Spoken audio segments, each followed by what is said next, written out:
How do you become emotionally available so that you can break your cycle of always attracting unhealthy relationships, stop attracting the wrong kinds of partners, and most importantly, stop abandoning yourself every time you fall in love? By the end of this video, you'll know the steps to reset your emotional patterns by working somatically with your nervous system so that you can become emotionally available and be open to healthy, secure relational dynamics. I spent years being emotionally unavailable and always stuck in relationships that were either unhealthy or downright toxic.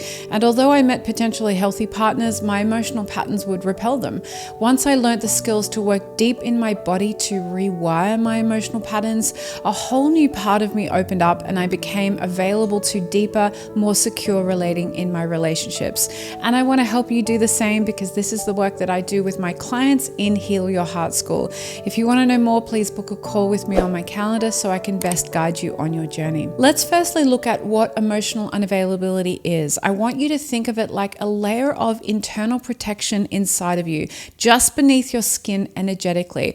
If you were to imagine a chocolate that has a hard shell on the outside and a soft gooey center on the inside, that hard shell is actually serving to protect the very soft, vulnerable parts within it. So emotional unavailability works in the same way. It's a hard shell that's been created around you emotionally in order to protect your more vulnerable feelings, fears, beliefs, doubts, and trauma that you store deep within you. Now, emotional unavailability is a trauma response. Your shell has hardened over years because of childhood and relational trauma you've experienced in your earliest relationships and more recent relationships, and this trauma is locked away inside this shell. So only a small percentage of you is actually available emotionally to interact and connect in relationships. So you're living life and connecting with others from the surface of who you are. And there are these stored fears and insecurities inside you that you're unaware of, or maybe you vaguely know that they're there, but you really fear going in and finding out because those unconscious parts,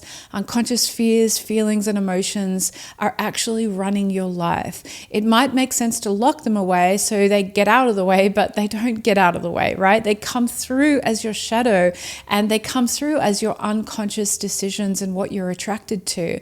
And being cut off from all of these parts within you is what gives them power in your life to run unconsciously. And because your emotional experience is limited, this is what makes you emotionally unavailable to show up fully in your relationships. So the reason you're cut off from your emotions is because as a child, you learned to cut off from your emotions in order to stay safe. Imagine if you were a child and you were curious about a hot stove and you reach out and you get burnt by that hot stove. It's perfectly normal that you would not want to touch that hot stove again, right?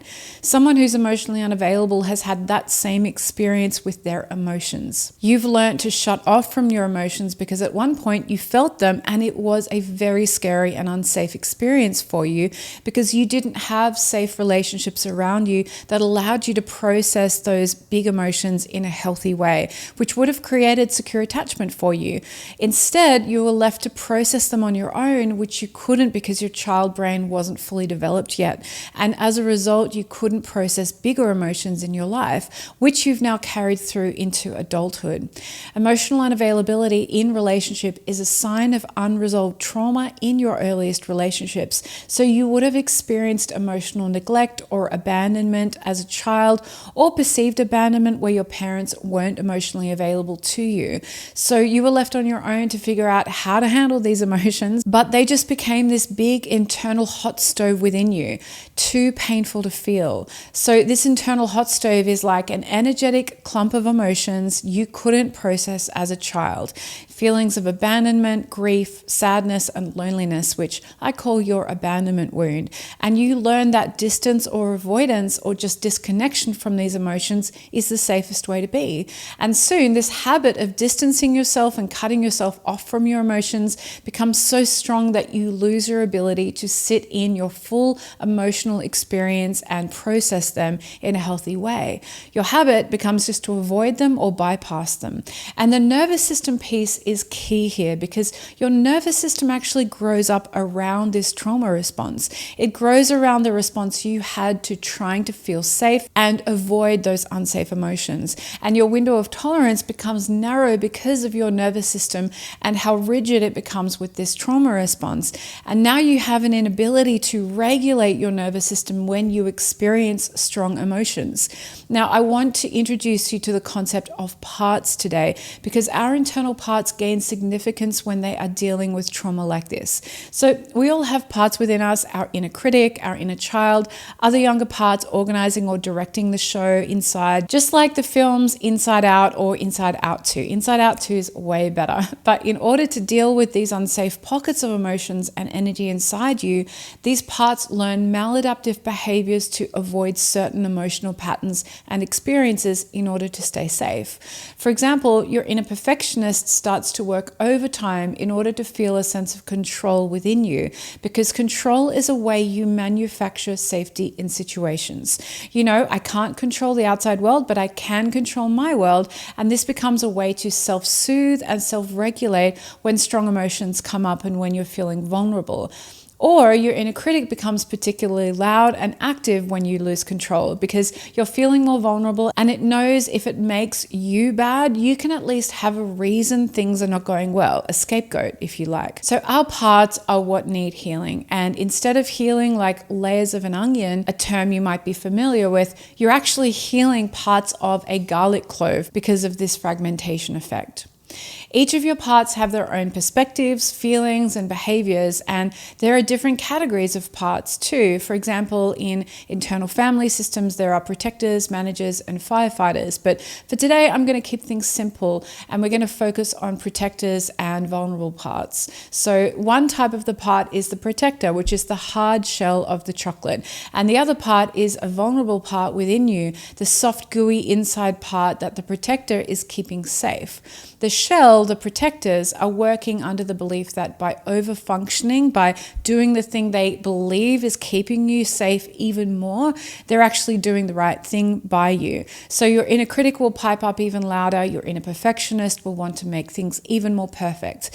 And the vulnerable, exiled parts inside you that carry the emotions that you're unable to process will hold on to these unprocessed emotions like a burden. So emotional unavailability is an over-functioning of protector parts, and the way we need to heal our emotional unavailability is to work with our protector parts to release their overfunction so you can access and heal the emotions that the vulnerable parts are holding onto. That's a very simplified version of what we're going to get into detail now. So let's look at the emotional patterns of your protector parts so you can understand why they're overfunctioning, when they're overfunctioning, and what's causing you to be emotionally unavailable. Deflection is an emotional pattern where any trigger or emotion is immediately offloaded to someone else or assigned to an external source like a situation, so that part doesn't have to take responsibility for it. For example, if someone brings up something you did that has made them feel unhappy, it may be deeply uncomfortable to acknowledge that something you've done has hurt them, particularly if it's someone you love. So that protector part will deflect taking responsibility and immediately assign blame elsewhere, saying it was an external situation that led you to do that rather than taking ownership for it. Another emotional pattern is to deny or minimize an emotion, and this involves avoiding or stuffing down emotions, ignoring them, and not processing them due to an inability to process emotions. Processing emotions is not a skill that someone emotionally unavailable possesses to an extent. Your protector may make the emotions smaller and more manageable, something more understandable that allows you to avoid going into the depths of your emotional experience, because going that deep is unsafe in your body. Another emotional pattern is to alchemize or change an emotional experience, or even to change reality in perception itself. This is really common amongst those who are in limerence or prone to fantasy bonding. An emotionally unavailable person will create a fantasy bond with someone to connect to something that isn't actually there. This gives them a sense of control around the relationship and allows them to create a story that isn't actually reality, so they can feel the emotions that are safe and manageable for them to feel, which is far more preferable than facing real, unpredictable emotions for a real life person who is an unknown and who could potentially actually really hurt you if you loved them from a real place. For example, someone who's prone to limerence or love addiction can fall deeply in love with someone they've just met, or maybe haven't even met, they've just been texting. What you're falling in love with in this case is a bond you've created in your mind. Take a scenario like chatting with a stranger on a dating app or going on a first date with someone you know nothing about. You'll transform that scenario into something of much more significance than it actually is based on all of your wishes, dreams, and desires, or your vision of a perfect partner. And then you attach to that vision, partially because of ego, but also because it's easier to love someone you've created in your mind than to put your actual feelings on the line for someone real and unknown. In fact, real love can't truly form without time passing and getting to know someone deeply. So this type of emotionally unavailable love remains at a surface level. Another emotional pattern is to project onto someone or something else. This involves attributing your own feelings, thoughts, and emotions to someone to make them more manageable. What you see in someone is actually what's inside of you. It's similar to a fantasy bond as it provides a known element, something that feels safe for you. But this stops you from truly seeing the real person because you're bonding with simply a projection of your own desires in a person. Lastly, there's the emotional pattern of internalization. This is where you take an external scenario like toxic relationship behaviors from your partner and make it about yourself, that it's your fault that he's acting like that. This contributes to your toxic shame as you take inappropriate blame for how bad and toxic a relationship is. Now, you might not be conscious of this, but if you're emotionally unavailable, you do this to maintain a bond with your partner, which actually acts to control your perspective on them. That's more digestible than recognizing that the problem might actually lie with your romantic partner, whose toxic behavior likely stems from their childhood and attachment trauma, which has entirely nothing to do with you. These are all unknowns for you and represent an immediate threat to your connection with them, which in a limerent relationship, connection is of utmost importance, more important than anything. Internalizing or self-referencing behavior in our romantic relationships come from unhealthy dynamics in childhood. A child whose primary caregiver was neglectful or abandoning will automatically assume it's their fault that their parent is neglectful, because the reality that the caregiver is neglectful is too damaging for the child's worldview. For the child, feeling safe in their worldview of connection, in the safe family unit they have, is more crucial than their sense of self or of what reality is. So assuming responsibility for a parent not showing up for them feels safer than seeing the parent as dropping the ball or being emotionally neglectful. This too is the underlying conditions for learning how to fantasy bond as an adult, because the fantasy bond acts again as a buffer and doesn't allow the child to see the reality or the truth of the situation. So these are all emotional patterns of protectors that work really hard to avoid feeling the deeper feelings held by the vulnerable parts, the soft, gooey inside of the chocolate. Now, you'll likely recognize the emotions and feelings of your vulnerable parts because your protectors aren't always successful. The hard shell has cracks, and in my experience with clients, when the vulnerable parts become strong enough or are forced to carry enough burdens, they will push through the surface and become the primary emotional home of a person. So emotional patterns like victimhood, the thoughts associated with this emotional pattern are, I'm powerless and no one cares about me and life is unfair. When you feel this way, you constantly seek reassurance. You'll be very passive in your life, focusing on injustices in your relationship and feeling helpless and immobilized by any challenge that arises. Feeling stuck in a relationship and being unwilling to leave because it takes more effort to move out of a victim mentality than it is to stay in the relationship. Another pattern is abandonment or perceived abandonment. This includes beliefs like people will always leave me and I'm not lovable enough. The behaviors associated here are clinging to others, feeling deeply anxious in relationships, so anxious attachment style, and over-pleasing because you feel unlovable. If you have disorganized attachment, you might push others away with the belief that people will always leave me, so I'll leave them first so they can't do it. This results in emotions like sadness, panic, rejection, and self-blame. Another pattern is shame or toxic shame, which is tied to self-identity. This feeling of never being enough, or that there's something deeply broken or unworthy about you. You might find yourself hiding or avoiding social situations or dating or relationships altogether. And you may downplay your own successes and the good things about you, always focusing on the negative, which leads to self-sabotage and harsh self-criticism. This strong inner critic or protector is directly connected to shame, shielding the deep shame that is held in your body in that soft, gooey center you've got. Your emotions in this pattern are centered around embarrassment, guilt, worthlessness, and anxiety. Another vulnerable part's emotional pattern is fear of rejection, the fear of being judged, rejected, or that you don't belong. With no sense of belonging and connection, you may work too hard to gain it through people-pleasing, trying to blend in, or over-functioning. Alternatively, you might just isolate yourself with thoughts like, I'm going to be rejected, so I'll reject you first, in that disorganized way.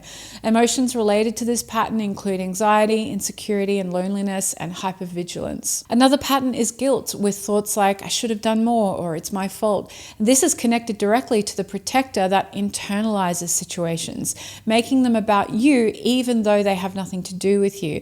By self-referencing, you hold on to deep guilt, resulting in behaviors such as over-apologizing, taking on too much responsibility, and blaming yourself, and just trying to fix situations that aren't yours to fix. Emotions associated with this are shame, regret, and chronic self-doubt. Another pattern is hopelessness and despair, a deep feeling that nothing will ever improve and that making any effort seems pointless. And this leads to avoiding new opportunities and a passive stance, thinking that nothing will work. And you might even refuse help, feeling critical or dismissive of others, assuming that nothing is going to help you. And this comes with emotions like numbness, sadness, defeat, and reluctance to engage or make changes. Lastly, there is self-doubt, and this is the feeling of having lost trust in yourself, feeling unsure of what's right for you and thinking, I can't do this. You may find yourself constantly second-guessing and turning to self-help books, becoming almost addicted to consuming self-help material without it truly helping. And this creates a cycle of trying to help yourself but feeling like you're circling the drain, unable to fully heal and unable to escape the doubt. And emotions that go with this are anxiety, depression, insecurity, and fear of failure. So that's a very thorough look at the architecture of the emotionally unavailable self from an emotional standpoint and from the protector's standpoint, and how behaviors can result from these emotional homes that we live in, these parts we're in, whether it's the protector, the hard shell that's interacting with the world, or it's coming from the vulnerable soft shell within you, the part that feels very fragile. What's really essential to know is that in order to heal these parts, we need to identify the specific nervous system states associated with each. And it's actually through the nervous system that we can learn how to heal. The vulnerable parts within you, like the inner child, bring you into a dorsal vagal state when you're in those vulnerable emotional states. In this state, you experience freeze or shutdown. You might feel sensations of immobility, numbness, disassociation, or intense fear in your body. Then when a protector part is active, you move into fight or flight response, which is the sympathetic state. Here you'll feel intense vigilance, a need for control, people-pleasing behaviors, over-preparation for a situation, and extreme anxiety. Now let's contrast this with a regulated state where you're in a healthy, secure attachment with others, which is what I call the true self. In nervous system language, this is the ventral vagal state. In this state, you feel calm and connected. Your parasympathetic nervous system is activated, so you're in rest and digest mode. And you experience feelings of compassion, curiosity, and calmness, and relationships feel safe for you in this state. So if you've looked into nervous system work before, you might have come across this image. When we're in the green state, we're in social engagement mode. And then moving into the red state puts us in the sympathetic state, which is our fight or flight response. And this is the nervous system home of our protectors, our hard shell. Then when we go into our vulnerable inner child states, the parts within us that hold deep, heavy emotions we've been suppressing, our bodies move into the dorsal vagal state where we feel freeze response responses like disassociation, shame, numbness, and shutdown. Now, how we move in and out of these states is really important to know, because there is good stress. We are naturally designed to move in and out of our parasympathetic and sympathetic nervous system. So this is what a healthy regulation looks like. A trauma or stress or overwhelm happens, and we might get pushed out of our window of tolerance briefly, and then we come back into fight flight and settle into our parasympathetic state. And then something might stress us again, and then we're able to move back in and out, and we just move between these states throughout the day. But if you didn't learn this natural kind of nervous system regulation, this is what your state would look like. A trauma, stress, or overwhelm occurs, and you get pushed way out of your window of tolerance, and you actually get stuck on. You experience all of these symptoms here, and you might start to try and down-regulate and experience a little bit, and then you might just get pushed back into that state, which then causes you to crash into this off position, which is the dorsal vagal state, where you experience depression, lethargy, and low impulse.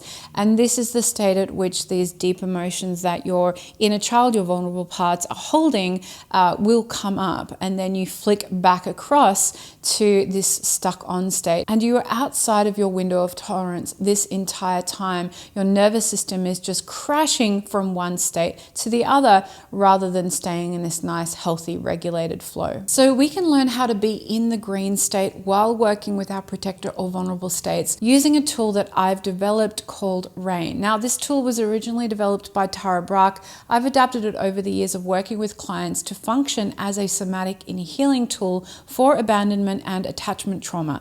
It specifically addresses your parts and the overfunctioning quality of them, and works interrelationally to allow them to release their trauma and relax their overfunctioning. RAIN also allows us to work with our vulnerable parts by bringing safety into our nervous system. So the acronym stands for Recognize, Allow, Investigate, and Nurture. And before diving into this tool, I want you to start by tracking your nervous system state throughout the day, as it's natural to experience fluctuations between the parasympathetic and sympathetic states, as you saw in that previous diagram. So I want you to notice when you're in that natural fluctuation, as opposed to when you get stuck in the on state, where you're unable to access a healthy regulated state, whether it's for a short period of time or a long period of time. And I also want to caveat that you might have been stuck on for years, and so you may not be able to access your parasympathetic state. So working on RAIN is going to allow you to start to down-regulate your nervous system. Now, instead of running your usual pattern to deal with your trigger, like fleeing from discomfort, dissociating, watching Netflix for hours, or overeating, or going into fantasy, I want you to pause before engaging in those behaviors and do this tool. Now, this is something you can learn to do consciously, recognizing that your nervous system often reacts before you can consciously respond. But by consciously practicing this tool, you'll increase your chances of diverting to doing this instead of your usual responsive behaviors. So just before you typically react, try using RAIN, or practice RAIN consciously so that the next time you're triggered, there's a higher chance that you'll move into this practice instead of going into automatic behaviors. So firstly, recognize the presence of something arising within you. If possible, identify which part it is based on that previous table of emotions and behaviors. Is it your inner child, a vulnerable part within you? Or is it your inner critic, a protector with critical thoughts towards yourself or others? Or another protector that's just deflecting or denying or minimizing or alchemizing, fantasy bonding, projecting or internalizing? Recognizing if an emotional pattern is starting to take over. At this point, you need to practice unblending with the part. So seeing the part as just one part of you, not all of you, and not identifying with this part as well. We go our lives blended with our protector and our vulnerable parts, not even realizing that there are different aspects of our personality that are actually running the show. So unblending is really the first step to giving yourself this inner space. Now, the way I do this is to imagine that there's a self within me observing my inner critic, my protector, or my inner child. And even the very fact of me naming it as the inner critic, you already have this capacity to do it. If you've heard that term before, you've considered your inner critic as a part within you. So you're connecting with it, you're getting to know it, rather than letting it run the show or you identifying with it as you, or fighting with it unconsciously, which is something that we tend to do. Instead of blending with it or criticizing yourself for this part's presence, take a step back to create space for a conversation. Just like you would invite a stranger in for a cup of tea, they're not going to be staying forever. It's just a visit. You're just taking a chance to get to know them. The second step is to allow this inner part to be here.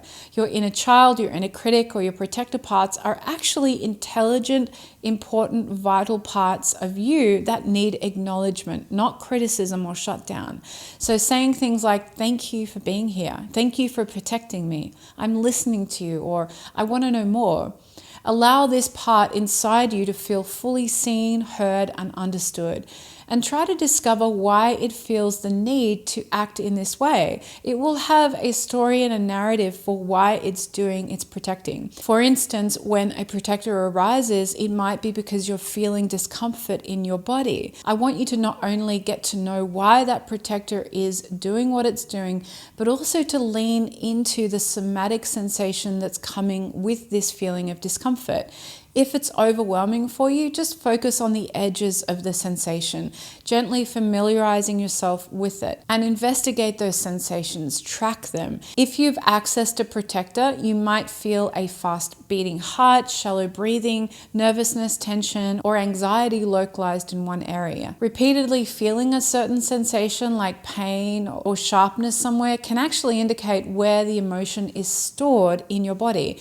This is your body preparing you for fight or flight in response to addressing the emotion within you. So we're actually accessing it just before that state is occurring. Now, if you've accessed a vulnerable part, you might feel heaviness, disassociation, or low energy or cold extremities, which are signs your body is preparing to shut down to conserve energy in that dorsal vagal state.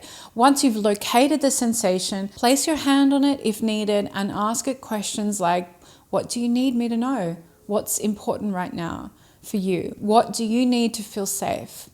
So as you do this, keep 50% of your attention on that part and whatever feedback you're getting, and the other 50% on your body, on the somatic responses that are going on. If the sensation is changing, like tingling, or you feel like crying, or just feels like there's some movement and energy going on, these somatic movements should come with some feeling of relief afterward. If you're not feeling relief, please stop and use self-soothing practices to bring yourself back into your window of tolerance.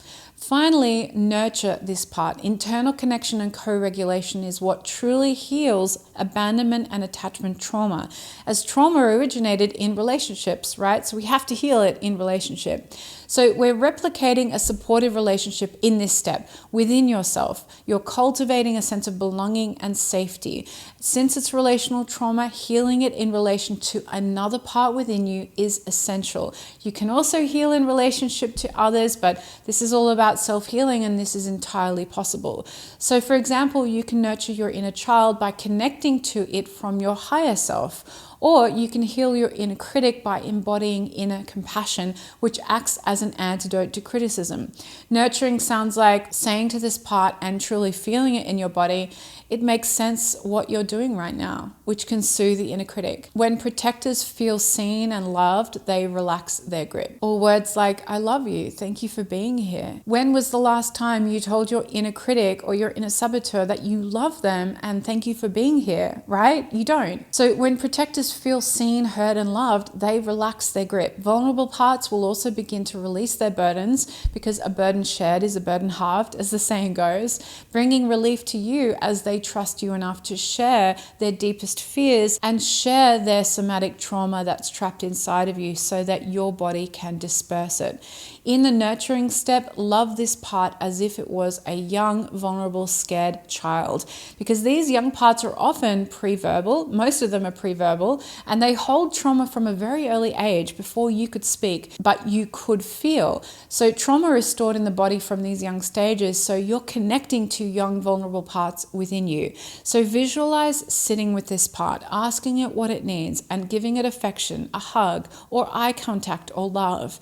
Even go so far as to sense its nervous system, its breathing, and co-regulate by breathing with it. This might all sound really esoteric, but you're actually working with different energetic pockets within your body that shift and change in your nervous system. And this is entirely possible to do. So I just want to caveat, this explanation I'm giving you is verbal, but the actual practice is non-verbal and somatic. So those with somatic skills may be able to apply this themselves, but ultimately this practice is most effective within a supportive container. And I would love to teach you this tool in a container that supports your healing, which is Heal Your Heart School. So if you're interested, please go ahead and book a call with me so that I can best guide you on your healing journey and help you, your body, and your nervous system heal from your trauma. In the meantime, here are some next step videos for you to watch so you can move one step closer to being emotionally available, peaceful, present, and authentic in all your relationships. And for now, I'll see you in the next video.